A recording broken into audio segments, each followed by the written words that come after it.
What's the level of panic right now about the empty Midtown that I observe? I really don't think it's a matter of panic. I think it's time for people to get out of the Hamptons and get out of Aspen and get out of the mountains and show up to work. The leaders who are very comfortable in their country homes need to lead. People want to be back at work. The young people want to be back at work. It's a competitive advantage to those people who come back to work.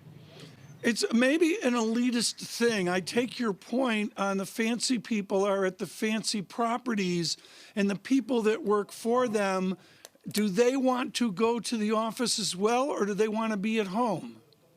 You know, I think that the whole issue of work from home, the death of work from home has been written. Amazon, Facebook, smartest companies, biggest companies have stated very clearly they're expanding, and they're expanding in cities. They're expanding in New York City. And the fact of the matter is that you cannot understand hallway validation, what happens before the Zoom, after the Zoom, unless you're actually in the office. And I attended a board meeting of a public company on whose board I sit in Minneapolis on Monday and Tuesday last week. It's so critical to be there and in person. You just don't get the world from the shoulders up and in the length of the Zoom call. It doesn't work. And you can maintain and you can sustain, but you cannot build and you cannot grow. But the reality is, Tony, and you and I know all the restaurants that frequent all your wonderful properties, those restaurants have to be open. Essentially, they're not. I mean, you can go down to Benoit on 55th Street, I think, and they've got their wonderful cafe outside and do the French cafe thing. Ellen Ducasse, thank you. Guess what? You can't go in the restaurant. How critical is it to link your opening of real estate to their opening of restaurants? You know, the fact is that at the Empire State Building, for instance, we have a lot of services, a lot of restaurants, a lot of different food vendors. They will deliver to people's desks. They'll deliver to their offices. People need to be there for people to have the justification to open their stores and open their doors and employ people. And it all starts at the top. That's where it starts. And if people are going to sit there comfortable in their looking in there. I'm tired of Zooms with people who are in their beach homes getting delivered iced tea by somebody who's off camera. You know, get to your desk.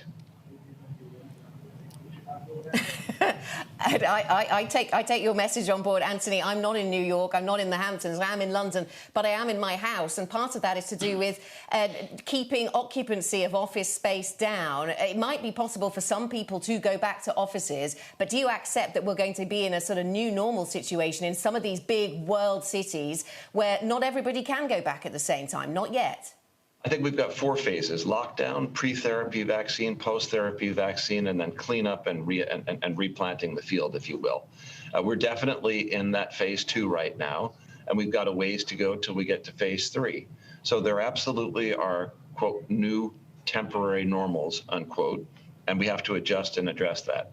That said, if people will not lead, people will not follow. And what really is interesting is the young people today, ranging from their junior year in high school to 2 years out of college, they will follow those people who lead.